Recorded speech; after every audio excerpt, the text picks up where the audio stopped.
আজ রান্না করব লোটে মাছ। লোটে মাছ খেতে কিন্তু ভীষণই ভালো লাগে। আর পছন্দের এই মাছটি আজকে কিভাবে রান্না করি তোমরা দেখতে থাকো। লোটে মাছ আমাদের অনেকেরই খুব পছন্দের একটা মাছ। তো এই মাছের কাঁটা খুবই কম থাকে, আর ছোট থেকে বড় সবাই এই মাছটা খুব সুন্দরভাবে খেতে পারে। তো এই পছন্দের এই মাছটা পছন্দ করেই কিন্তু রান্নাটা করতে হবে। তো ভিডিওটা প্রথম থেকে শেষ পর্যন্ত দেখতে থাকো। আমি এখন মাছটা রান্না করার জন্য প্রথমে কড়াইতে তেল দিয়ে দেব। তেলটা খুব ভালো করে গরম করে নিতে হবে। এই মাছ রান্না করার জন্য এই যে পেঁয়াজ কেটে নিয়েছি, দুটো বড় বড় সাইজের পেঁয়াজ, আর নিয়েছি একটা বড় সাইজের টমেটো কেটে। তো পেঁয়াজ আর টমেটো, আদা রসুন, এই চারটে উপকরণ কিন্তু লোটে মাছে মাস্ট লাগবেই। লোটে মাছ রান্নার ক্ষেত্রে এই চারটে উপকরণ না দিলে ভালো লাগবে না।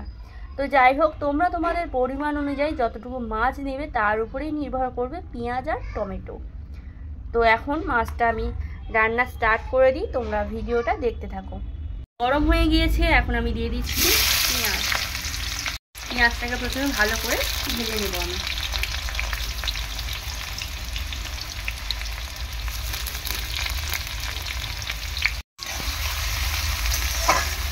একদম মাংস যেরকমই রান্না হয় লোটে মাছটা ঠিক সেরকমভাবেই রান্না করতে হবে, তবেই খেতে ভালো লাগবে। আর যদি তোমরা জানতে চাও কখনো যে আমার সবচেয়ে কোন মাছ প্রিয়, জানো তো বন্ধুরা, সবচেয়ে আমার প্রিয় মাছ হলো এই লোটে মাছ। তো প্রিয় মাছটাকে আজকে রান্না করব মনের মতো করে। ভীষণ ভালো লাগে এই লোটে মাছ। আর আমার সাথে সাথে আমাদের বাড়িতে তোমাদের দাদা ভাই আর মা কিন্তু এই লোটে মাছটা খুব পছন্দ করে। বাজারে ভালো টাটকা লোটে মাছ পেলেই কিন্তু তোমাদের দাদা ভাই নিয়ে চলে আসে। তো আজকে বাজারে মাছটা বেশ ভালোই পেয়েছে, খুব একটা বেশি বরফ ছিল না মাছে। তো সেই জন্য আজকে মাছটা সুন্দর করেই রান্না করছি। তো তোমরা ভিডিওটা দেখতে থাকো।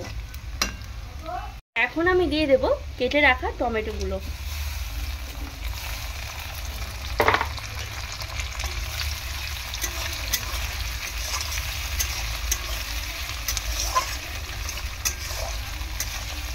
টমেটো আর পেঁয়াজটাকে ভালো করে এরকমভাবে নাড়াচাড়া করে নেব তেলের মধ্যে।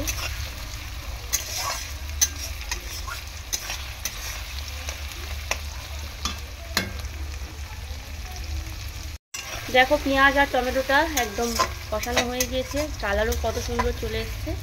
তো এখন আমি দিয়ে দেব পরিমাণ মতো এই যে আদা আর রসুন আমি একসাথেই পেস্ট করে রেখেছি, তো সেটা আমি দিয়ে দিচ্ছি।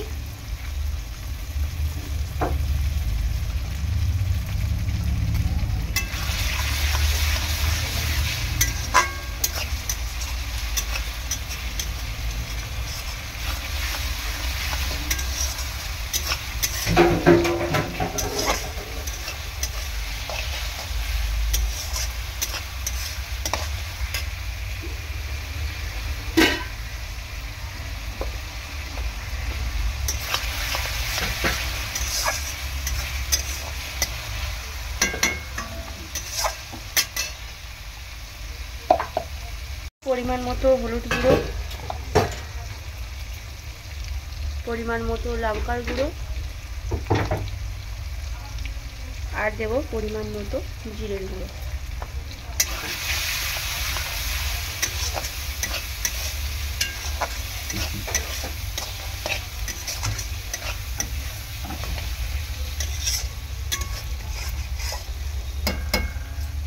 অ্যাড হয়ে গেছে, আমি এখন লবণটা দিচ্ছি, কারণ মাছের মধ্যে লবণ দিয়ে বেশি নাড়াচাড়া করা যাবে না, ভেঙে যাবে। সেই জন্য লবণটা আমি একটু আগে থাকেই দিয়ে দিলাম লবণটা।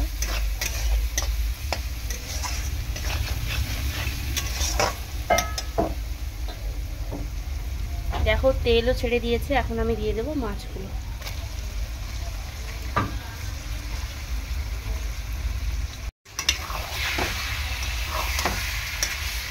মাছগুলো দেওয়ার সাথে সাথে এরকম কষাতে হবে, বেশি দেরি করলে মাছগুলো নরম তো ভেঙে যাবে।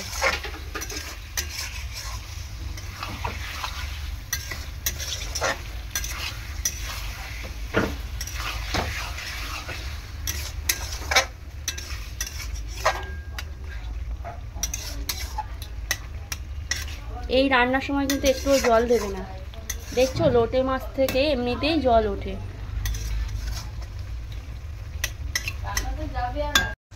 তার সাথে সাথেই জল বেরিয়ে গিয়েছে নাকি।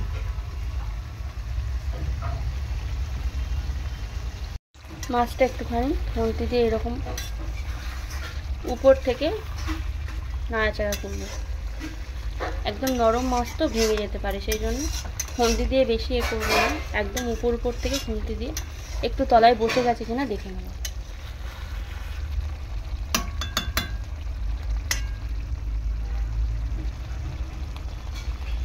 ঢাকা বন্ধ করব না, করলেই আরও বেশি জল উঠবে। তো যতটুকু জল উঠেছে সবটা একটু কমিয়ে ফেলবো, তারপরেই গরম মশলা ধনেপাতা দিয়ে নামিয়ে নেব। দেখো কয়েকটা কাঁচা লঙ্কা দিয়ে দিচ্ছি, যেহেতু মাছটা একটু ঝাল ঝাল খেতে পছন্দ করে তোমাদের দাদাভাই বেশি, তো সেই জন্য আর কি কাঁচা লঙ্কাটা দিলাম। দেখো বন্ধুরা কালারটা কি সুন্দর এসছে। যারা লোটে মাছের ঝাল খেতে পছন্দ করো, এই রেসিপিটা দেখার পর অবশ্যই তোমরা বাড়িতে রান্না করবে, আমি জানি। তো ভীষণ ফেভারিট আমার এই মাছ, গরম গরম ভাত দিয়ে জাস্ট অপূর্ব লাগে। আর যদি এই প্রসেসে রান্না করা হয় তাহলে তো আরও দুর্দান্ত লাগবে। দেখো বন্ধুরা মাছটা কিন্তু রান্না হয়ে গেছে, তো সেই জন্য আমি উপর থেকে ছড়িয়ে দিচ্ছি ধনেপাতা কুচি। ধনেপাতা কুচি দিয়ে দারুণ লাগে এই মাছটা খেতে। আর দিয়ে দেব সামান্য পরিমাণ একটু গুঁড়ো গরম মশলা, সানরাইজের গুঁড়ো গরম মশলা।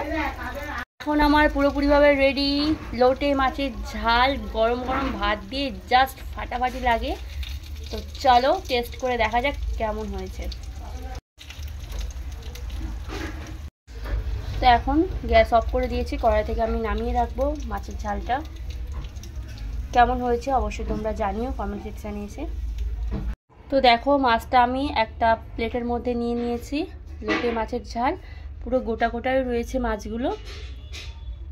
দেখো এবার গরম গরম ভাত দিয়ে খাওয়া যাক মাছের ঝাল, তোমরা সাথে থাকো। তোমার দাদাভাই এখন খেতে বসেছে। লোটে মাছটা কেমন হয়েছে? ভালো। লোটে মাছ খুব প্রিয়। এই সবাই মুখটা তোলো, মাথা নিচু করে খাচ্ছে, আমি কত মন দিয়ে খাচ্ছে দেখো। তো আজকে এই পর্যন্ত, সবাই ভালো থেকো, সুস্থ থেকো, টাটা।